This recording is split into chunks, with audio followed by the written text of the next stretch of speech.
Assalamualaikum, salam Malaysia Madani. Berita wilayah bersama saya, Sahih Samsudin. Kita mulakan dengan rangkuman berita utama hari ini.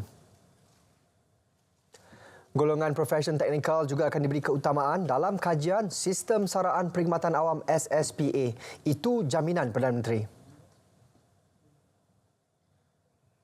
Sesuai dengan keadaan dan pertumbuhan ekonomi negara sekarang, kedudukan golongan ini dengan sendirinya terangkat dan sangat kritikal. Dan sesuai dengan pengiktirafan itu, saya telah beri komitmen kalau tak jalan, salah KSN. Iaitu dalam pelarasan gaji, peranan golongan profesional teknikal itu harus diberikan tempat yang sewajarnya. Datuk Seri Anwar Ibrahim merasmikan sambutan Hari Profesion Teknikal Negara 2023 di Putrajaya. Pelaksanaan peraturan produk bebas penerbangan Hutan Kesatuan Eropah terhadap komoditi kepada EU antara cabaran yang dijangka dihadapi sektor agro-komoditi negara pada tahun depan.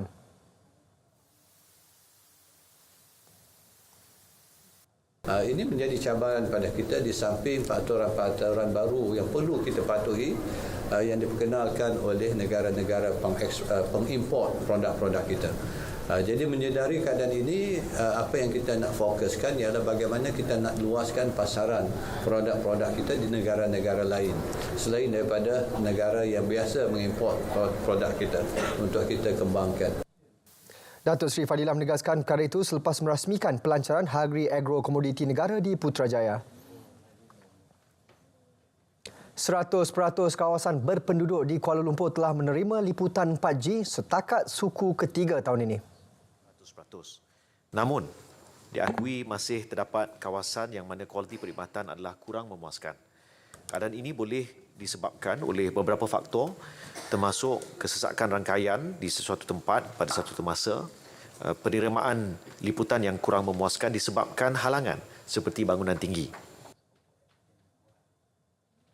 Bagi mengatasi masalah berkenaan, pemasangan solusi liputan dalam bangunan perlu dilaksana. Untuk tujuan itu, MCMC harus mendapat kebenaran dan kerjasama pemilik bangunan serta Badan Pengurusan Bersama JMB. 367 pusat kegiatan guru dan 16 sektor sumber dan teknologi pendidikan telah diperkasa sebagai pusat kecemerlangan. Usaha di bawah inisiatif pendidikan digital itu dijangka selesai pada tahun 2024. Ia sekaligus mengurangkan jurang akses sumber pembelajaran murid terutama di kawasan luar bandar dan pedalaman.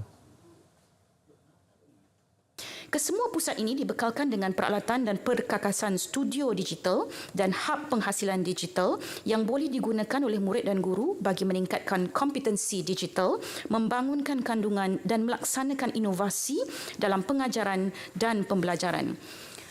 KPM juga telah menyediakan peranti PDP murid di makmal komputer seluruh sekolah. Beliau menjawab pertanyaan Senator Dr. Wan Martina Wan Yusof di Dewan Negara. Dewan juga dimaklumkan semua sekolah di bawah Kementerian Pendidikan telah dilengkapi rangkaian jaringan internet. Sebanyak 4,957 sekolah disediakan dengan talian gentian optik, 4,681 sekolah disediakan talian jalur lebar tanpa wayar 4G dan 599 sekolah disediakan dengan talian satelit.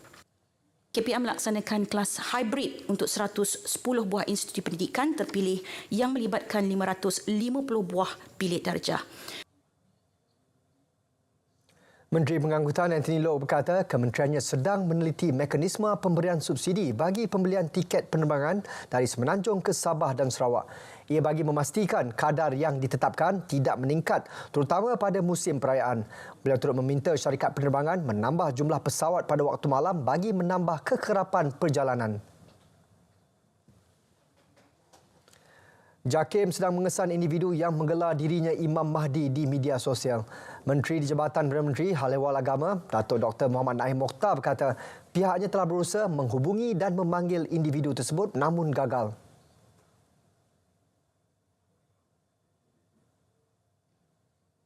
Kita kita bekerjasama dengan pihak PDRM, polis untuk mencari individu tersebut, dan insya-Allah dengan kita harapkan sekiranya, saya sendiri harapkan, sebab kita nak berbincang, biasalah kadang-kadang kan manusia ni ada kesilapan, jadi sebab tu saya telah arahkan pihak JAKIM untuk mengambil pendekatan, menghubungi individu tersebut untuk kita bincang, okey, dan JAKIM akan berikan penjelasan. Itu dakwah yang penting yang saya rasa JAKIM kena jalankan.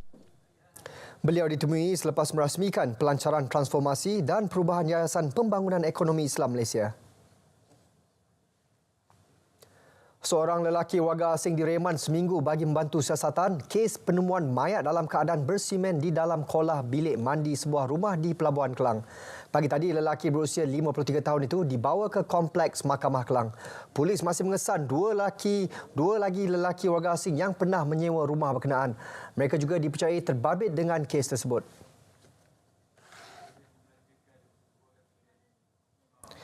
Jumlah penduduk terjejas banjir di Kelantan menurun. Pusat Pemindahan Sementara PPS SK Seri Rantau Panjang 2 yang menempatkan penduduk terjejas banjir teramai di daerah Pasir Mas, Kelantan, iaitu lebih 1,800 orang ditutup sepenuhnya. Bagi mengetahui situasi semasa banjir di Kelantan, kita bersama wartawan Amirul Hafiz Rosli. Baik, terima kasih. Seketika ini saya berada di Pusat Pemindahan Sementara PPS di SK Seri Rantau Panjang 2 di Pasir Mas untuk meninjau keadaan semasa banjir di daerah ini. PPS ini menempatkan penduduk terjejas banjir paling ramai semalam, iaitu lebih 1,800 orang, tetapi ditutup sepenuhnya pada petang ini. Dan untuk mengetahui perkembangan banjir di Kelantan, kita bersama dengan Timbalan Ketua Operasi APM Daerah Pasir Mas, iaitu Lieutenant Pertahanan Awam Muhammad Rahimi Mat Lazim. Apa khabar Tuan? Khabar baik. Terima kasih kerana sudi untuk bersama kami untuk hari ini. Tuan, macam mana keadaan terkini banjir di daerah ini? Alhamdulillah setakat ini banjir di jajahan Pasir Mas, Rantau Panjang, mengikut keadaan cuaca pun dalam keadaan baik, dan paras air Sungai Golok pun menurun lebih kurang 9.28 meter.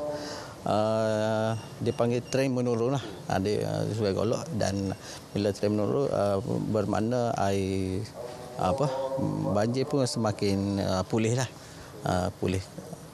Okey, mungkin ada operasi-operasi yang dilakukan oleh pihak Tuan sendiri di daerah ini. Okey, bagi APM sendiri seramai 243 termasuk pegawai dan anggota yang bersiap sedia untuk beroperasi atau bertugas semasa banjir lah. Dan anggota-anggota kita juga bertugas di pusat pemindahan sementara yang akan dibuka, dan kita tempatkan seramai dua orang setiap shift semasa tempoh banjir lah. Okey Tuan, mungkin ada nasihat Tuan kepada penduduk-penduduk yang berada di daerah ini, terutama penduduk-penduduk berada di kawasan rendah, untuk terus ke PPS kalau berlaku kenaikan air sungai ataupun air hujan. Okey, pada penduduk dinasihatkan sekiranya berlaku kenaikan paras air, dan dapatkan maklumat yang jelas daripada pihak berkuasa, dan mengikut arahan pihak berkuasa berpindah segera sekiranya diarahkan untuk berpindah. Okey, terima kasih Tuan kerana sudi untuk bersama kami untuk petang ini. Saya kira itu saja perkongsian yang dapat saya berikan kepada anda, penonton berita RTM. Info terkini berkenaan banjir saya akan bawakan dari semasa ke semasa. Terus bersama kami. Assalamualaikum dan salam Malaysia Madani. Baik, terima kasih Amirul. Untuk laporan cuaca semasa, langsung ke Met Malaysia bersama pegawainya Khairatun Nisa Syamsuddin. Silakan. Assalamualaikum dan salam hormat. Kembali bersama Jabatan Meteorologi Malaysia untuk informasi cuaca yang terkini. Baiklah, berdasarkan analisis model cuaca, satu keadaan penumpuan angin dijangka boleh berlaku di negeri-negeri pantai timur semenanjung Malaysia, yang mana ianya akan memberi kesan keadaan cuaca yang lembap di negeri-negeri terbabit. Oleh itu, Met Malaysia telah mengeluarkan amaran hujan berterusan, peringkat waspada melibatkan negeri Kelantan, Terengganu dan juga Pahang yang mana ianya berkuat kuasa mulai daripada esok hari sehingga ke 8 Disember 2023. Oleh itu, penduduk setempat diminta untuk cakna dan juga sentiasa mengikuti arahan dan juga nasihat yang telah diberikan oleh pihak berkuasa. Baiklah, kita teruskan dengan melihat paparan imej gemerada bagi tinjauan cuaca semasa. Seperti yang diramalkan, keadaan hujan serta ribut petir berlaku di 1-2 tempat melibatkan di hampir kesemua negeri di semenanjung Malaysia pada petang ini. Namun, keadaan hujan yang berlaku di negeri utara dan juga di pedalaman pantai barat ini dijangkakan boleh berlarutan sehingga ke malam nanti. Manakala keadaan hujan yang berlaku di negeri-negeri pantai timur ini pula dijangkakan boleh beransur reda menjelang ke malam nanti. Manakala di negeri Sabah pula, keadaan hujan dilihat lebih tertumpu di bahagian pantai barat semenanjung. Pantai barat juga melibatkan di Sandakan dan juga Tawau. Negeri Sabah juga di 1-2 tempat melibatkan bahagian utara negeri Sarawak dan di 1-2 tempat di bahagian Mukah. Namun keadaan hujan yang berlaku di negeri Sabah dan juga di utara negeri Sarawak ini dijangkakan boleh berlarutan sehingga ke tengah malam nanti.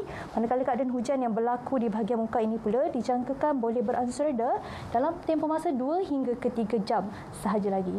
Baik, ini sahaja yang saya dapat kongsikan pada petang ini. Jangan lupa untuk ikuti kami di laman sosial seperti yang tertera. Sekian melaporkan, Khairutunisa Syamsuddin. Assalamualaikum dan salam Malaysia Madani.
Shopee hari jadi, Shopee jualan hari jadi. Promo hebat harga rendah hari-hari, penghantaran percuma hari-hari. Hadiah hebat beli setiap hari. Shopee jualan hari jadi, beli sekarang. Tanggungjawab sebagai seorang isteri dan ibu memang memenatkan. Bila seharian bekerja, waktu malam mesti rasa letih. Badan rasa lesu, kadang tak bermaya. Dan macam-macam jamu saya cuba. Sebab tu saya amalkan Ladies Collagen V Asia. Ladies Collagen lengkap dengan manjakani, kacip Fatima, akar serapat, madu dan banyak lagi. Sekarang badan saya rasa segar dan lebih bertenaga. Dapatkan Ladies Collagen V Asia di pasaran. Pastikan V Asia baru beli.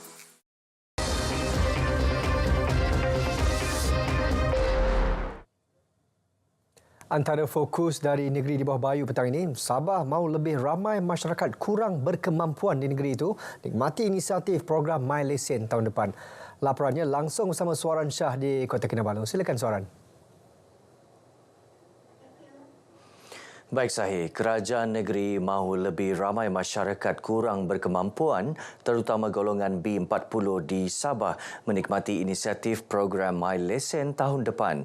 Ketua Menteri Datuk Seri Panglima Haji Jinur berkata inisiatif itu akan diteruskan tahun depan seperti dibentangkan dalam Belanjawan 2024 oleh Perdana Menteri Datuk Seri Anwar Ibrahim. Menurut Datuk Haji Ji, program tersebut antara usaha murni kerajaan membantu golongan berpendapatan rendah mendapatkan lesen memandu kelas B2 iaitu motosikal bagi memperkasa mobiliti rakyat untuk memperluaskan peluang pekerjaan, pendidikan dan ekonomi dalam kalangan masyarakat luar bandar. Tahun ini, Sabah menerima 500 kota program MyLesen B2 yang melibatkan 2 daerah iaitu Tuaran dan Kinabatangan. Datuk Haji Ji berucap melancarkan program MyLesen B2 2023 daerah Tuaran yang menyaksikan seramai 246 penerima lesen berkenaan. Alhamdulillah, syukurlah kepada Allah SWT kerana ini untuk menyelamatkan kami dalam perjalanan dan juga tidak takut-takut lagi untuk berjalan. Jadi Alhamdulillah, terima kasih kepada kerajaan sekali lagi kepada Malaysia Madani. Ada borang yang kena kasih edar di kampung, terus main isi aja, terus bilang orang tua pergi aja sebab free juga, dia bilang nanti tidak juga save juga duit di rumah apa, jadi pilihlah aja, terus terpilih, terus betul-betul berasa berterima kasih sama kerajaan. Ya, untuk memudahkan untuk pergi sekolah, kena bagi tahu dekat sosial, ada orang bagi tahu dekat sosial media yang ada bantuan program MyLesen tu. Terus saya memohonlah pergi JPJ untuk minta borang, lepas tu isi. Sabah komited membangunkan modal insan termasuk golongan pelajar menerusi Pelan Hala 7 Sabah Maju Jaya SMJ yang menggariskan pembangunan modal insan antara teras Hala 7 Kerajaan Negeri. Ia menerusi pelbagai inisiatif khusus kepada anak muda sama ada dalam bidang pendidikan, sukan, rekreasi dan keusahawanan. Pembantu Menteri kepada Ketua Menteri Datuk Nizam Abu Bakar Titingan berkata dalam sektor pendidikan beberapa inisiatif dilaksana khususnya bagi membantu pelajar B40, antaranya bantuan tunai pendaftaran IPT, Budi. Selain itu, kerajaan negeri turut menubuhkan tabung pendidikan negeri Sabah TPNS bagi menyokong pemberian dana sedia ada khususnya kepada pelajar yang kurang berkemampuan ke universiti. Alhamdulillah, di bawah kerajaan ini banyak inisiatif pendidikan untuk memperkasakan, mempertingkatkan komitmen kerajaan agar anak-anak Sabah juga mendapat perhatian, mendapat pembelaan, mendapat bantuan sehingga mereka boleh menjadi seorang pelajar yang cemerlang di peringkat yang lebih tinggi. Datuk Nizam yang juga Adun Apas ditemui media selepas merasmikan ceramah motivasi SMJ di Tawau. Ceramah anjuran Institut Kerjasama Kerajaan dan Rakyat Ikrar dan pejabat pendidikan daerah Tawau ini dihadiri 1,200 pelajar dan guru dari 20 sekolah menengah dalam kawasan Parlimen Tawau dan Kalabakan. Kolej Islam Negeri Sabah yang terletak di Wisma Muiz kini hanya menunggu pengesahan daripada Agensi Kelayakan Malaysia MQA untuk diwujudkan di Sabah tahun depan. Menteri Sains, Teknologi dan Inovasi Datuk Dr. Muhammad Arifin Muhammad Arif yang juga Exco Pendidikan dan Hal Ehwal Agama Islam Negeri berharap pengesahan berkenaan dapat diperolehi selewat-lewatnya bulan ini. Jelas Datuk Muhammad Arifin, ia bagi memudahkan pihak Majlis Ugama Islam Sabah MUIS merancang pelbagai program pengajian berkaitan syariat Islam. Katanya 100 pelajar pertama khususnya golongan asnaf akan diberi peluang memulakan pengajian. Kolej kita, Alhamdulillah kita akan wujudkan pada tahun hadapan. Kita tinggal menunggu pengesahan daripada MQA saja dan mudah-mudahan dalam bulan sebelum akhir tahun ini kita akan mendapat pengesahan berkenaan dan kita akan mulakan di bangunan Majlis Ugama Islam Sabah. Beliau berkata demikian kepada RTM selepas ceramah Perdana Habib Ali Zainal Abidin Abu Bakar Al-Hamid di Dewan Saadah Wisma Muiz. Untuk permulaan kolej tersebut hanya menawarkan pengajian di peringkat diploma sebelum dilanjutkan kepada pengajian di peringkat sarjana muda dengan kolaborasi beberapa buah universiti dalam dan luar negara termasuk Universiti Al-Azhar Mesir.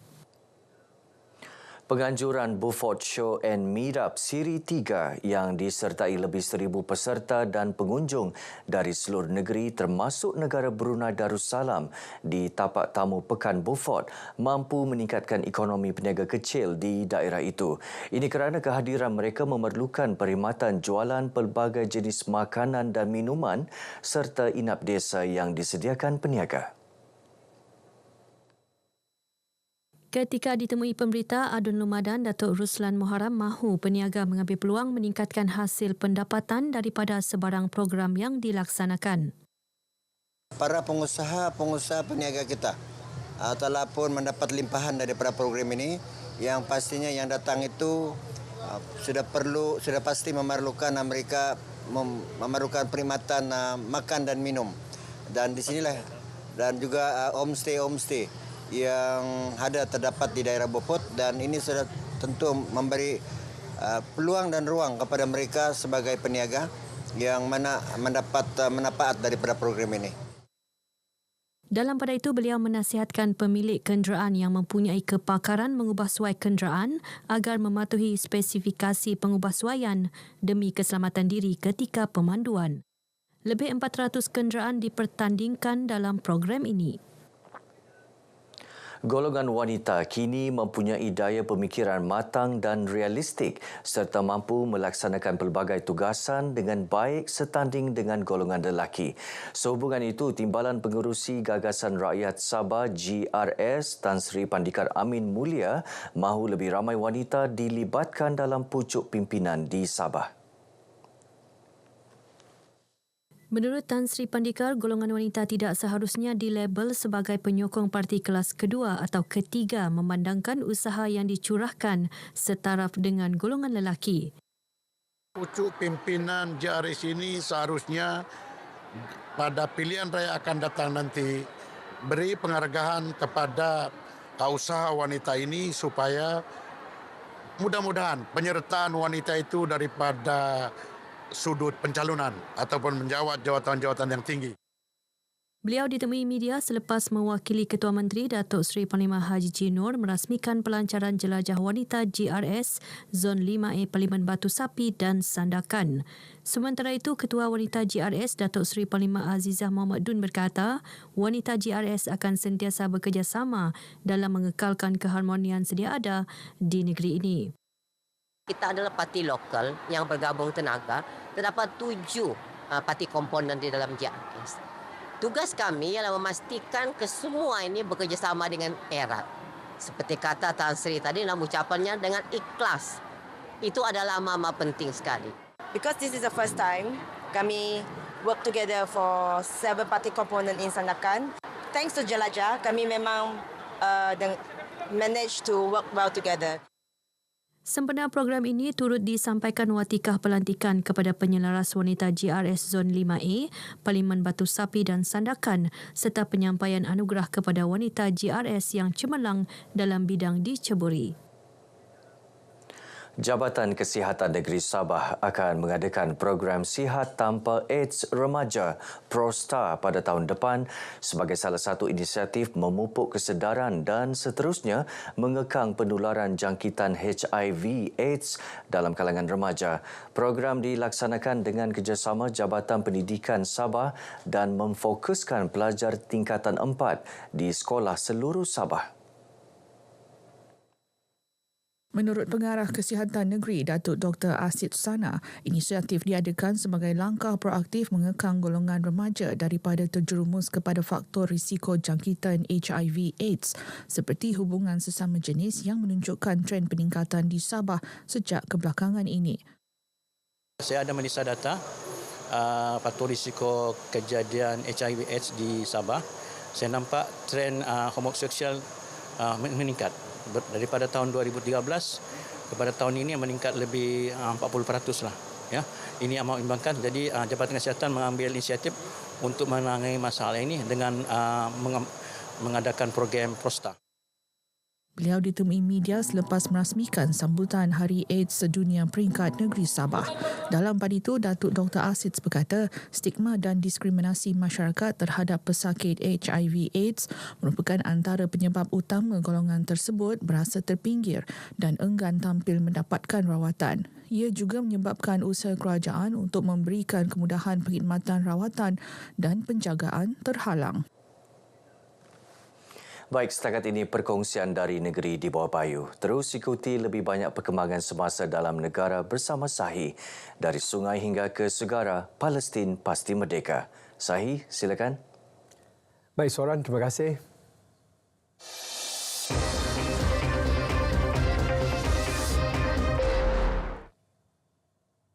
Seterusnya kita ke Bumi Kenyalang. Fokus hari ini perlu definisi jelas terhadap penurunan had umur belia 40 kepada 30 tahun.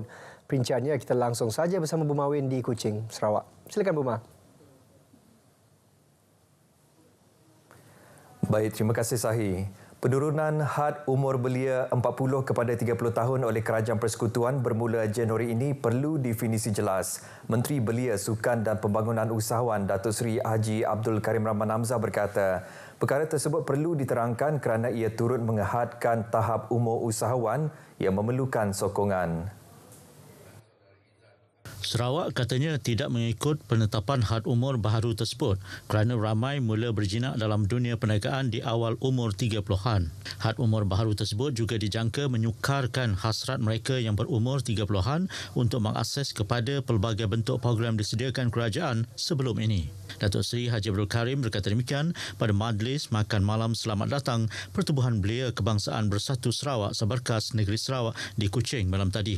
Seberkas menghimpunkan delegasi seramai lebih 400 ahli dan exco dari 78 cawangan dan terbesar untuk menghadiri Perhimpunan Agung 3 tahun sekali TGM Seberkas di Kuching malam tadi. TGM yang berlangsung sehari itu turut merupakan sambutan Jubli Emas 50 tahun sejak penubuhan Seberkas sejak 1973. Hadir sama ialah seramai 46 calon yang dijangka bertanding untuk jawatan exco bagi tahun 2023 hingga 2026 dan Setiausaha Agung Seberkas Negeri Sarawak Tuan Haji Syafi'i Haji Ahmad. Seorang guru wanita di daerah Serian kerugian kira-kira RM270,000 selepas menjadi mangsa kes penipuan pelaburan yang tidak wujud. Pesuruhjaya Polis Sarawak Datuk Manja Atta dalam kenyataan medianya berkata, wanita berusia pertengahan 40-an itu mula terperdaya dengan iklan pelaburan saham di laman Facebook. Mangsa kemudiannya dimasukkan dalam satu kumpulan di aplikasi WhatsApp dan diminta untuk mengikuti kelas melalui laman sesawang yang diberikan bagi mempelajari cara-cara membuat pelaburan tersebut. Melalui pelaburan terbabit, mangsa yang berminat ditawarkan pulangan keuntungan sebanyak 10% bagi setiap pelaburan. Guru tersebut kemudiannya melakukan 9 kali transaksi pindahan wang secara berperingkat ke dua akaun bank yang berbeza berjumlah kira-kira RM270,000 dari pertengahan hingga hujung bulan lepas. Mangsa menyedari telah ditipu apabila wang pelaburan tidak dapat dipindahkan ke dalam akaun bank simpanannya. Baik, pihak bahagian siasatan dan penguatkuasaan trafik Ibu Pejabat Polis Daerah IPD Pedawan masih berusaha mengesan sebuah kereta jenis Perodua Kenari berwarna gelap berhubung dengan kes kemalangan maut di Jalan Batu Kitang Kuching yang berlaku pagi semalam. Sehubungan itu, IPD Pedawan menerusi hantaran di laman Facebook memohon orang ramai yang mengetahui atau melihat kejadian tersebut supaya tampil untuk membantu siasatan. Mereka boleh menghubungi Pegawai Penyiasat Trafik Inspektor Kenneth Trapius di talian 014-982-8198 atau penolong Pegawai Penyiasat Trafik Sarjan Major Lan Peter di talian 011-2910-1032. Menurut kenyataan tersebut lagi, kemalangan maut yang berlaku kira-kira pukul 11 pagi semalam melibatkan dua buah kenderaan iaitu Perodua Kenari dan Proton Wira serta sebuah motosikal jenis Yamaha Y15ZR. Kemalangan dipercayai berlaku apabila motosikal tersebut melanggar bahagian belakang kereta Pro 2 Kenari sehingga menyebabkan pemboncengnya tercampak ke laluan bertentangan sebelum digilis oleh sebuah protonwira. Pembonceng terbabi telah meninggal dunia semasa menerima rawatan di Hospital Umum Sarawak.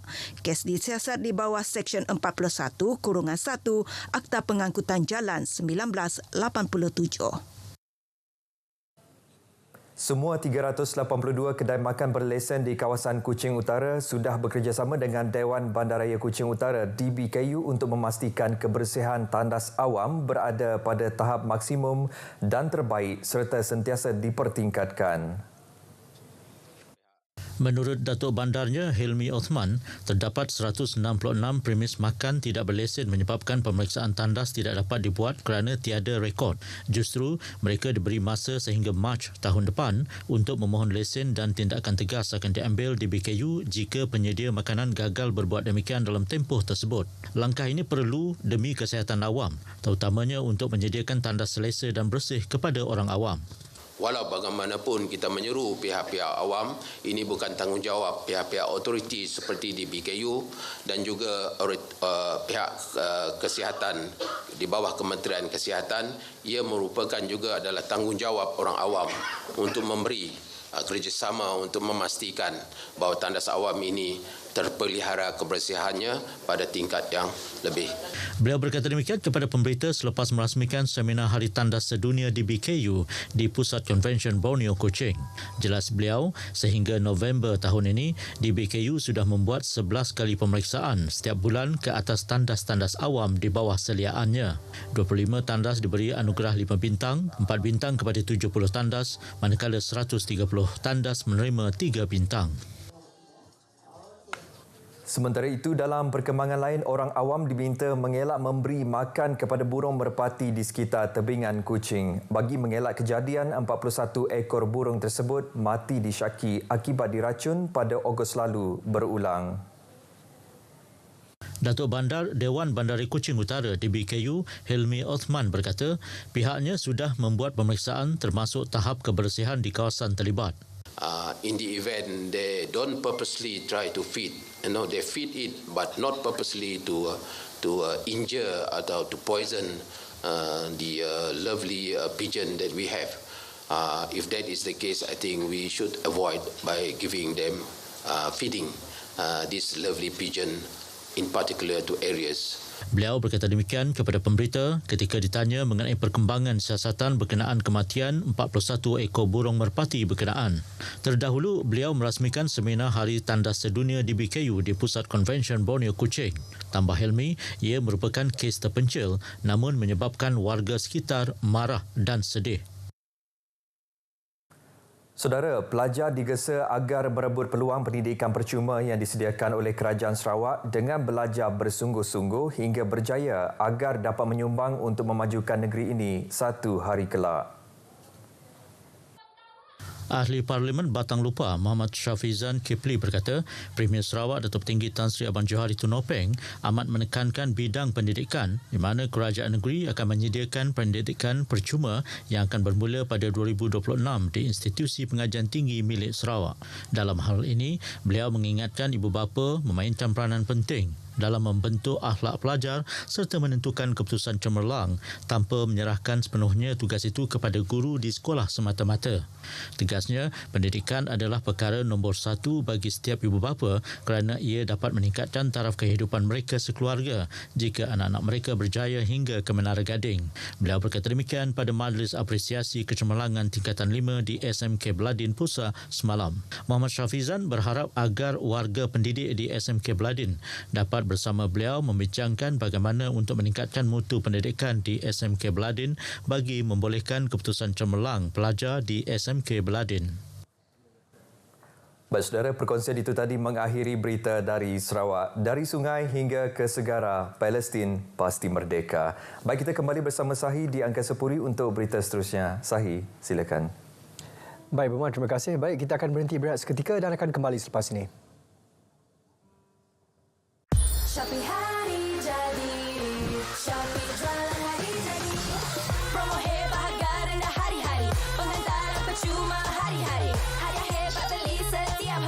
Shopee jualan hari jadi. Beli sekarang.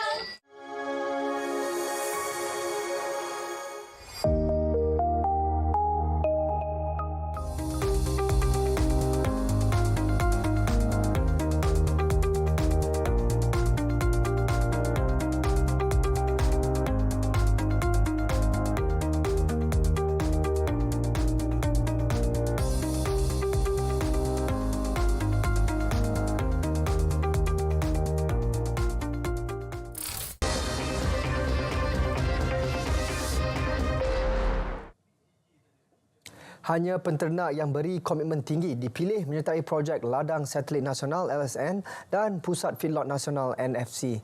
Itu pendirian Kerajaan Negeri Sembilan dalam meneruskan kedua-dua projek berkenaan. Perkara itu ditegaskan Exco Pertanian, Keterjaminan Makanan dan Kos Sara Hidup Negeri Datuk Seri Jalaluddin Alias pada persidangan Dewan Undangan Negeri.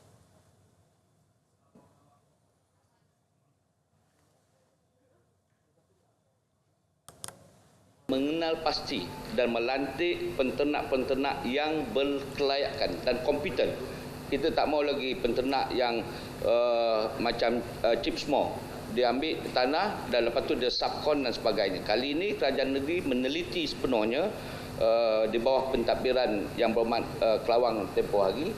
Dan daripada 14 unit kandang ini, kita telah kenal pasti 13 penternak dan juga yang begitu kompeten untuk diberikan lot-lot di kawasan 14 kandang ini. Langkah itu antara yang diambil kerajaan negeri bagi memperkasa dan meningkatkan daya saing projek. Islari Rancangan Pembangunan Negeri Sembilan 2021-2025 yang meletakkan sasaran tahap sara diri bagi daging lembu atau kerbau sebanyak 38 hingga 40% menjelang tahun 2025.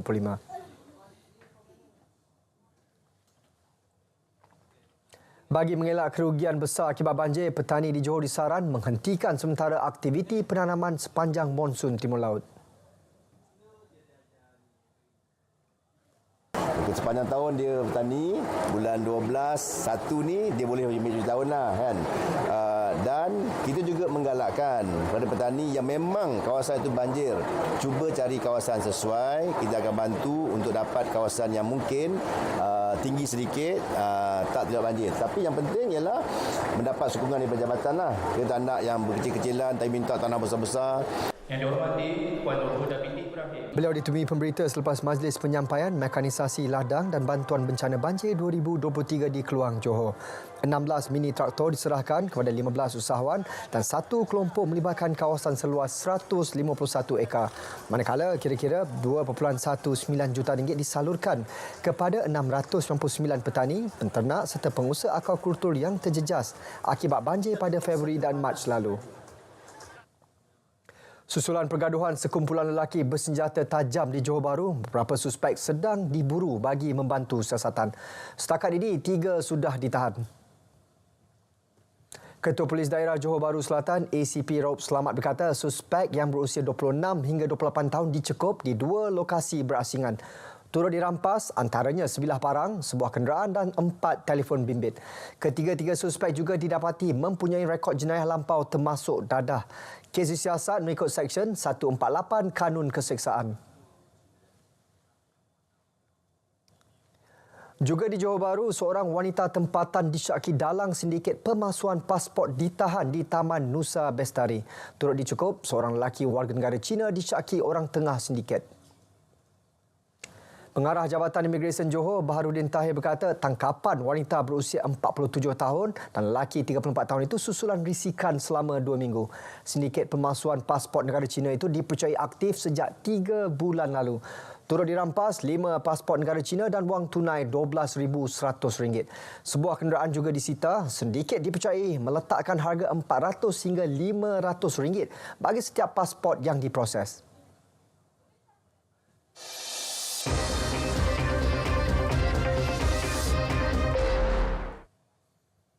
Kaedah terbaik sedang dikenal pasti bagi mengelak hasil projek unsur nadir bumi bukan radioaktif NRREE di Perak diekstrak secara haram. Menteri Besar Datuk Seri Sarani Mohamad berkata pemantauan perlu dilakukan kerana proses mengeluarkan NRREE tidak sesukar melombong biji timah.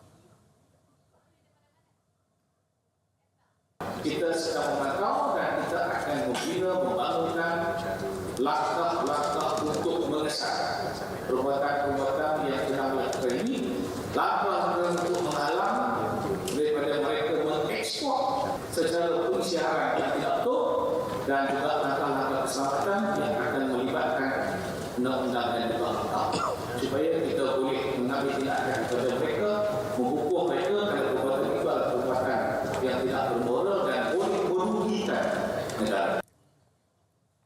Bercakap dalam sesi soal jawab pada persidangan Dun Perak, beliau maklumkan sehingga September tahun ini, kerajaan negeri menerima royalti RM21.12 juta daripada penggerak projek NRREE melalui pengeksportan Rare Earth Carbonate REC ke China. Seorang pengarah syarikat ditahan bagi membantu siasatan kes penipuan pelaburan berjumlah RM11 juta. Lelaki berusia 57 tahun itu ditahan ketika hadir memberi keterangan di Ibu Pejabat Polis Daerah Kota Star, Kedah petang semalam. Menurut pemangku Ketua Polis Daerah Kota Star, Superintendent Syed Basri Syed Ali, syarikat terbabit dipercayai memiliki 9 cawangan di Perlis, Kedah, Johor, Negeri Sembilan, Pulau Pinang, Perak dan Melaka. Siasatan awal mendapati modus operandi syarikat itu adalah melalui pelaburan berasaskan pembangunan hartanah serta aset dan pengurusan liability. Bagaimanapun, semakan mendapati syarikat itu tidak memiliki sebarang kebenaran atau kelulusan daripada Bank Negara.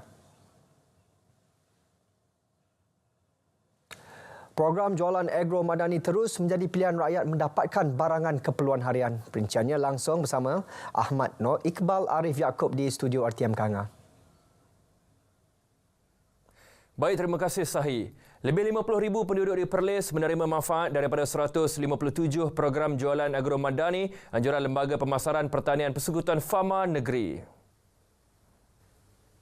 Lokasi yang dipilih termasuk Pejabat Fama Negeri, outlet perjuitan Fama dan masjid terpilih seluruh Perlis memudahkan masyarakat setempat mendapatkan barangan keperluan yang ditawarkan. Menurut Pengarah Fama Negeri, Muhammad Syahrizal Mansur, jualan agro madani di Perlis merekodkan nilai jualan keseluruhan mencecah RM900,000. Ia turut memberi peluang kepada lebih 700 usahawan bimbingan Fama seluruh Perlis memasarkan produk agro makanan. Bersempena Tahun Melawat Perlis, Fama akan terus memperluas program jualan agro madani pada tahun depan termasuk penganjuran karnival jualan khas. Dan kalau kita tengok perancangan Fama juga di Negeri Perlis telah menyusun beberapa perancangan untuk tahun hadapan untuk kita memastikan ada beberapa program untuk sokongan Tahun Melawat Perlis pada tahun hadapan lah. Antaranya mungkin kita membuat perancangan untuk membuat Perlis Day dan juga mungkin kita akan buat ada perancangan untuk kita membuat karnival jualan buah-buah bermusim pada tahun hadapan. Pusat Kecemerlangan Pendidikan Faizuddin FCOEE memperuntukkan 30 geran penyelidikan bagi fasa kedua bermula Januari depan yang melibatkan nilai keseluruhan lebih RM200,000. Setakat ini 17 geran telah ditawarkan. Pengerusi FCOEE, Profesor Emeritus Datuk Dr. Kamarudin Hussein berkata 26 geran ditawar bagi fasa kedua. Ia bagi penyelidikan berkaitan akademik, sosial, sasiah, infrastruktur dan kokurikulum dalam kalangan asnaf. 4 lagi ialah geran pembangunan inovasi dan prototipe teknologi pendidikan. Hasil dapatan kajian bakal dibentang kepada dan boleh menjadi rujukan kepada pemegang taruh untuk menambah baik keadaan semasa sekolah. Juga keperluan dan hasrat ibu bapa, guru-guru serta pelajar terutama golongan asnaf. Hasil kajian juga membuka ruang dan menjadi kunci utama bagi penubuhan pusat kajian asnaf di Perlis. Kita berhajatlah dan bercadang untuk menubuhkan satu pusat kajian asnaf di Malaysia ini yang bertapak di Negeri Perlis.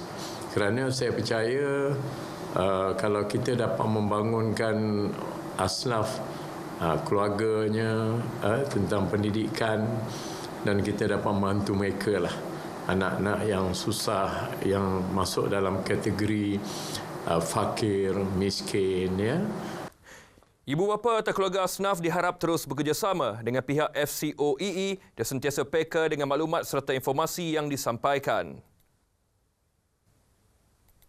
Pusat Gamara terus komited untuk melahirkan modal insan berilmu dan berinovasi. Ia bagi melahirkan tenaga mahir tempatan berkemahiran tinggi. Bagi kemasukan Januari 2024, Gian Mara Arau, Kanga dan Padang Besar membuka permohonan kepada belia yang berminat mengikuti 11 bidang pendidikan dan latihan teknikal dan vokasional TVET. Menurut Pengarah Gian Mara Negeri Harun Razi, antara kursus ditawarkan ialah masakan dan pramusaji, terapi kecantikan dan solekan, baik pulih telefon pintar, pendawai elektrik dan teknologi automotif. Permohonan boleh dibuat secara dalam talian atau terus ke Pusat Gian Mara berdekatan. Saya menyeru kepada para beliau supaya berebut-rebutlah mendaftar diri untuk menjalani latihan kemahiran di Giat Marau, kerana pada tahun ini agak terhad juga, yang mana tempat disediakan bagi setiap kursus hanya 15 tempat. Untuk kita kurangkan daripada 20 untuk mengoptimumkan pengeluaran pelatih yang benar-benar berkualiti. Usaha menyediakan latihan kemahiran kepada belia selaras hasrat kerajaan yang menyasarkan sekurang-kurangnya 55% belia melanjutkan pengajian dalam bidang TVET menjelang 2025. Juga melahirkan 35% tenaga kerja berkemahiran tinggi menjelang 2030. Sekian paparan berita dari Perlis hari ini. Dari sungai hingga ke segara, Palestin pasti merdeka. Kembali semula bersama dengan rakan tugas di Angkasa Puri, silakan. Baik, Iqbal, terima kasih. Pusat Pembinaan Sementara PPS Sekolah Kebangsaan Tualak di Kuala Nerang, Padang Terap, Kedah ditutup pagi tadi. 31 penduduk terjejas banjir dari Kampung Labi yang ditempatkan di PPS itu dibenarkan pulang. Pengerusi Jawatan Kuasa Pengurusan Bencana Padang Terap, Azmin Zainul Abidin, berkata arahan penutupan itu berdasarkan situasi semasa banjir yang pulih sepenuhnya. Hujan lebat selama beberapa jam di daerah itu bermula petang hingga malam semalam menyebabkan paras air sungai berdekatan Kampung Labi melimpahi tebing, sekaligus menjejaskan kediaman 31 penduduk. Persidangan Don Perak juga dimaklumkan kediaman jenis pangsa puri dan kondominium merekodkan unit kediaman tertinggi yang tidak terjual di negeri itu pada tahun 2022. Majoritinya berharga RM200,000 ke atas. Berdasarkan data grafik ini juga menunjukkan bahawa rakyat negeri Perak lebih cenderung untuk membeli rumah di dalam kategori kos rendah, iaitu harga di bawah RM100,000 Malaysia, di mana data berkenaan menunjukkan bahawa tiada hartanah perumahan yang tidak terjual di dalam kategori kos rendah ini di negeri Perak. Untuk menanganinya, Kerajaan Perak melaksanakan dasar perumahan negeri bagi pembangunan melibatkan keluasan tanah melebihi 20 ekar. Pemaju juga diwajibkan membina 40% rumah mampu milik merangkumi pembinaan rumah Perakku.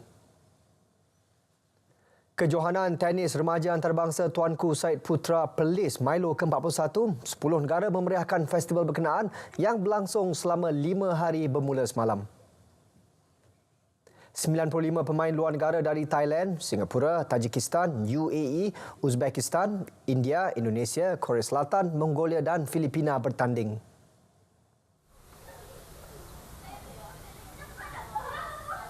Tahun sudah saya rasa luar negara ni tak main langsung. Ada, tapi tak ramai. Tapi tahun ni memang ramai. Dan bila mereka nak sambung terus dengannya ini, dia nak sambung dengan ni Hanya Open. Selepas Hanya Open, tim Korea semua akan patah balik main KL, main balik. Kami hantar balik KL dan mereka akan balik pergi ke sana lah. Negara akan diwakili 105 pemain dari seluruh negeri. Antara kategori dipertandingkan bawah umur 18, 16, 14, 12, 10 dan 8 tahun lelaki dan wanita, membabitkan acara perseorangan serta beregu.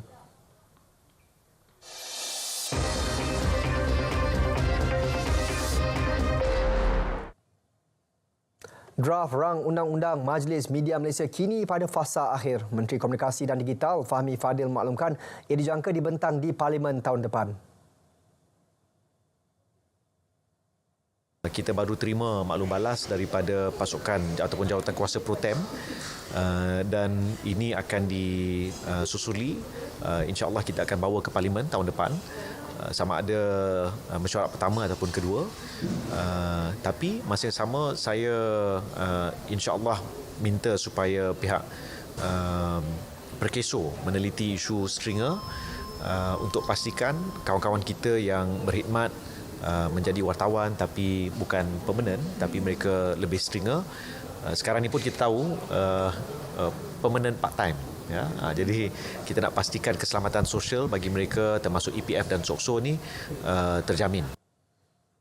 Ia merupakan usaha KKD bagi memastikan kebajikan pengamal media terjamin serta informasi yang diterima masyarakat lebih sahih dalam memelihara keharmonian negara.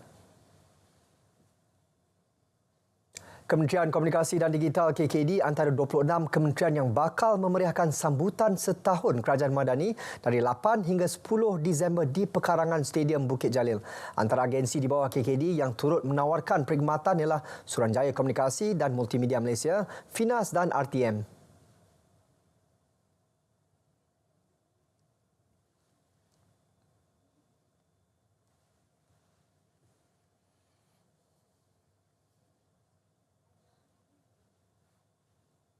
Ada 26 kementerian akan terlibat, semua agensi dan jabatan, dan juga selain daripada itu ada kaunter bayaran saman oleh PJRM dan juga JPJ, dan juga ada jualan madani, dan juga salah satunya ada hadiah-hadiah menarik untuk tamu yang hadir, iaitu cabutan bertuah yang akan diadakan. Hadiahnya saya maklumkan juga menarik, iaitu motosikal ada, TV ada, dan juga kepada mereka yang kata nak shopping ada jualan mega madani.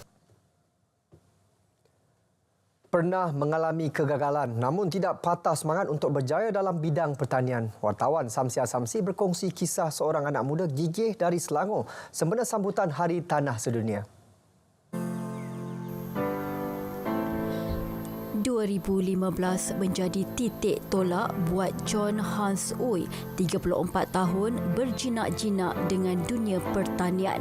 Selepas berdepan pelbagai cabaran, beliau beralih daripada pertanian tradisional kepada konsep lestari. Kini, John mengusahakan penanaman salad di kapar Kelang. Saya buat R&D dan inilah kita punya usaha daripada R&D adalah syarikat inilah. So sekarang ni saya menggunakan teknologi sendiri. Semua teknologi adalah buatan Malaysia sebenarnya. Dan kami amat banggalah untuk menggunakan teknologi sendiri. Kita ni gunakan teknologi plant driven system. Selalu orang kata adalah hidroponik, tapi tak berapalah. Kita ni kat sini menggunakan prinsip-prinsip pertanian lestari. Mengambil kira prospek pasaran, beliau memilih untuk menanam sayur salad berkualiti tinggi. Dengan keluasan tanah kira-kira 1 hektar, John mampu menghasilkan 10 tan sayur salad sebulan. Kita pun buat pertanian bertingkat kat sini. So kita menggunakan tempat yang lebih kecil, tapi kita actually boleh dapat produk yang lebih besar, kan? So kat sini 2.4 ekar, tapi sama setaraf dengan pertanian tradisional, sekurang-kurangnya 10 ekar. So kita adalah perbandingan 1:10. Beliau pernah diangkat sebagai ikon agro Selangor 3 tahun lalu dan kini antara penyumbang kepada program keterjaminan makanan. Pertanian tu adalah bidang yang bagus. Ya, bidang yang bagus yang kita boleh menyumbang kembali kepada negara kita. Bukan setakat kerja bank saja, jadi engineer, jadi doktor. Bukan tu. Kita actually peranan kita sebagai petani adalah satu yang amat penting. Kalau kita tak kerja, tak buat menyumbang kepada keterjaminan makanan di negara ini. Sementara itu, Esko Pertanian Insinyur Izam Hashim berkata, pemilihan Selangor sebagai perintis program keterjaminan makanan selari dengan dasar Pelan Transformasi Agro Negeri.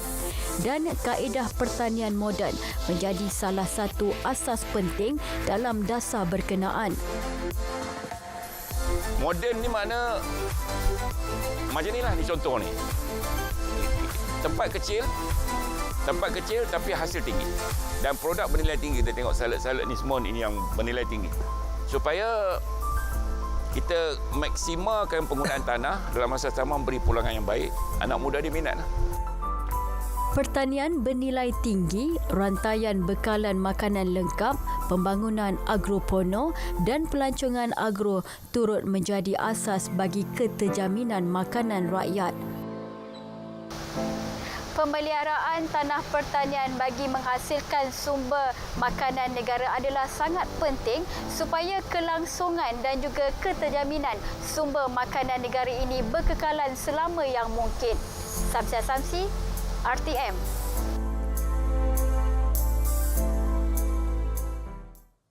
Tujuh strategi dirangka bagi meneruskan momentum pemulihan serta memacu industri pelancongan negara. Antaranya kerjasama strategik dengan pelbagai pihak berkepentingan, penganjuran acara-acara bertaraf dunia dan penambahbaikan infrastruktur. Satu insentif khas juga akan diperkenal bagi memastikan penglibatan sektor korporat dalam menjayakan Tahun Melawat Malaysia 2026. Membangunkan pelancongan domestik. Membangunkan sektor pelancongan domestik dengan memfokuskan kepada aktiviti-aktiviti pelancongan seperti ekopelancongan, seni dan budaya di seluruh negara yang menyediakan pengalaman yang unik dan menarik akan dipergiatkan lagi. Saya Beliau menjawab pertanyaan Senator Tuan Nik Muhammad Abdul Nis Abdul Aziz. Sekolah Menengah Kebangsaan SMK Shah Alam mengekalkan kejuaraan Piala Datuk Mohtar Dahari bawah 15 tahun buat tahun kedua. Pasukan tersebut mengungguli saingan akhir selepas menewaskan SMK Meru 3-0 pada aksi final di Stadium Majlis Bandaraya Petaling Jaya malam tadi. Dalam saingan tersebut, SMK Shah Alam membuka tirai jaringan menerusi Vincenzo Olivio Di Dozel Doni pada minit kedua. Ia disusuli rembatan kencang di luar kotak penalti oleh Muhammad Danish Harith Muhammad Zakri untuk menggandakan kedudukan 9 minit kemudian. Bersambung babak kedua, gol tandukan Hazif Hakim Nur Faizal pada minit ke-49 melengkapkan malam gemilang mereka. Kejayaan itu menyaksikan SMK Shah Alam membawa pulang trofi dan wang tunai RM7,000, manakala SMK Meru menerima wang tunai RM5,000. Sementara itu, SMK Darul Ehsan pula meraih tempat ketiga selepas menewaskan SMK Sultan Abdul Samad 2-0. Saingan kejohanan tenis remaja terbuka MBPJ dijangka berlangsung sengit dengan penyertaan pemain dari Jepun. Kejohanan yang dianjurkan bersama Persatuan Tenis Selangor STA itu bakal disertai hampir 200 pemain. Setiap pemain yang berjaya melangkah ke setiap pusingan akan diberikan ranking point yang akan dimasukkan dalam ranking point kebangsaan masing-masing. Itulah salah satu kenapa ramai pemain-pemain yang menyertai kejuaraan ini kerana mereka memerlukan poin untuk diiktiraf sebagai pemain kebangsaan kalau misalnya dia dipilih. Sebanyak 3 acara dipertandingkan pada kejohanan tersebut, iaitu perseorangan, beregu remaja lelaki dan beregu remaja perempuan. Penganjuran edisi kali ke-33 itu bakal membuka tirainya pada 14 hingga 18 Disember ini.